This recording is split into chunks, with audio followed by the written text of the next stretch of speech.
Do that one dance, baby. That one dance. Assalamualaikum warahmatullahi wabarakatuh.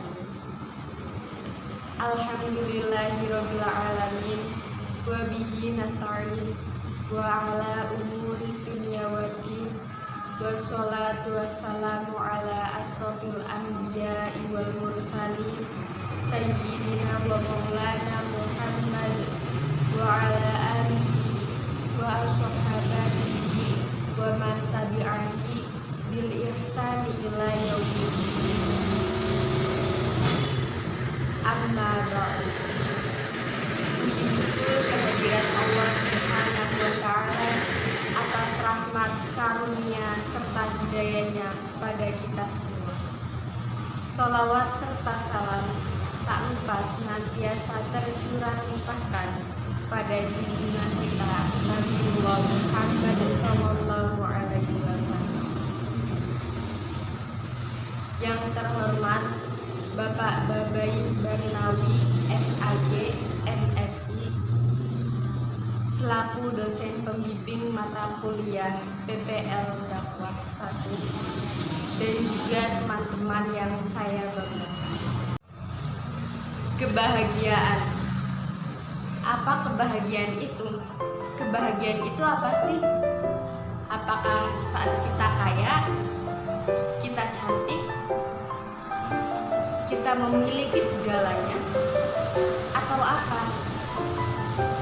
Ada yang berkata bahwa kebahagiaan itu sebagaimana beruntungnya kamu, sebagaimana senangnya hati kamu.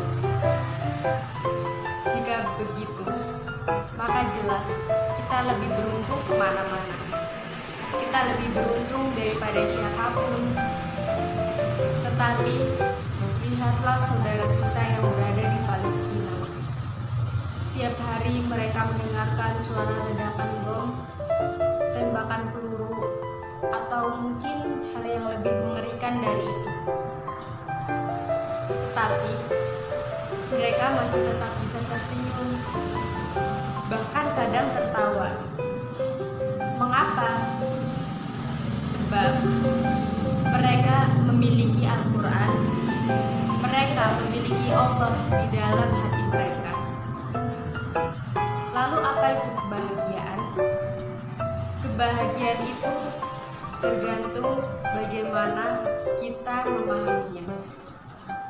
Begitu pula dengan kesuksesan, kegagalan, dan keberhasilan. Nah, insya Allah dalam kesempatan kali ini saya akan membahas tentang aset dan kebahagiaan. Kita, seorang anak, adalah aset untuk orang tuanya. Aset itu bisa saja bermakna lebih, bisa saja menimbulkan keberuntungan. Tetapi jika tidak dirawat, dikelola dengan baik, maka ya hanya akan menimbulkan repot saja.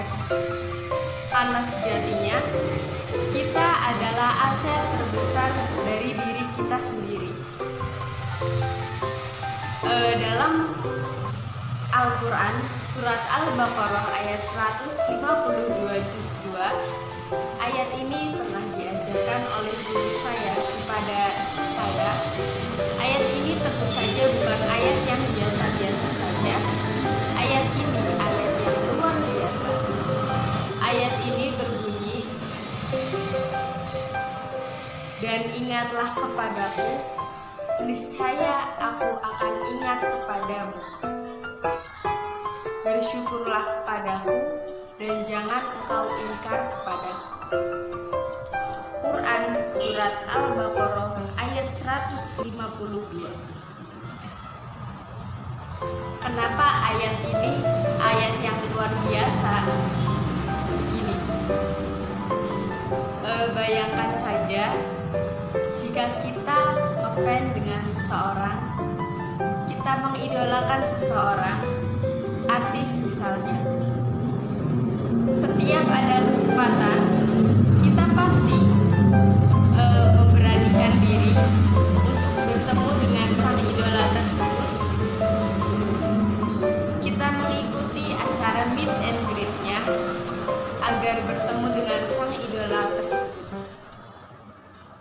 setiap kita bertemu dengannya, kita selalu menyebut-nyebut nama kita. Tentu saja, kita berharap agar mereka mengenali kita. Kita berharap selalu dikenal.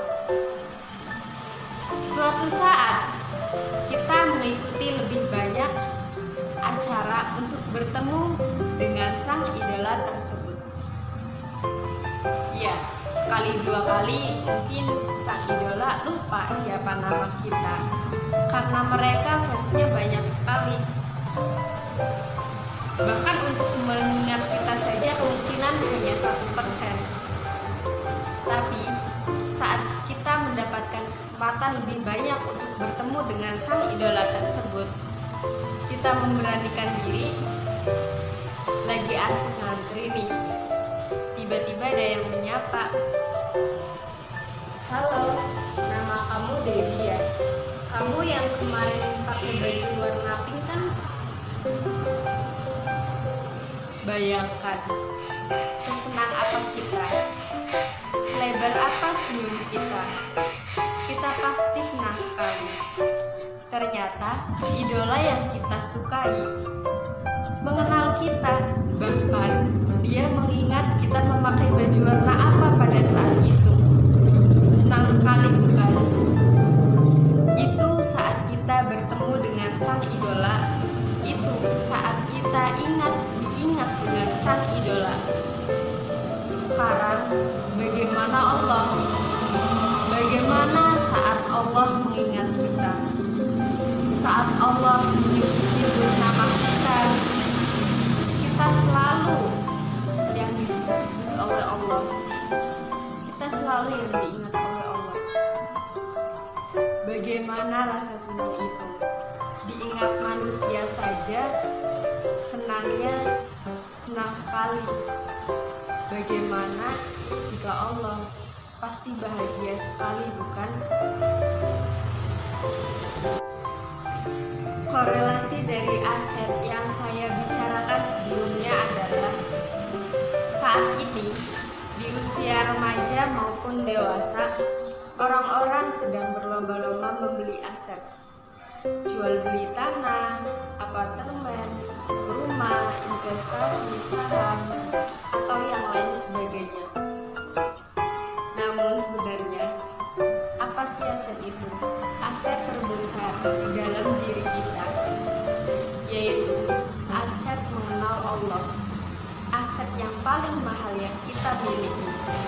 Sebab saat kita mengenal Allah, sebab saat kita menanamkan Allah di dalam diri kita, maka kita akan selalu mengingatnya, kita akan terus selalu menyebut namanya.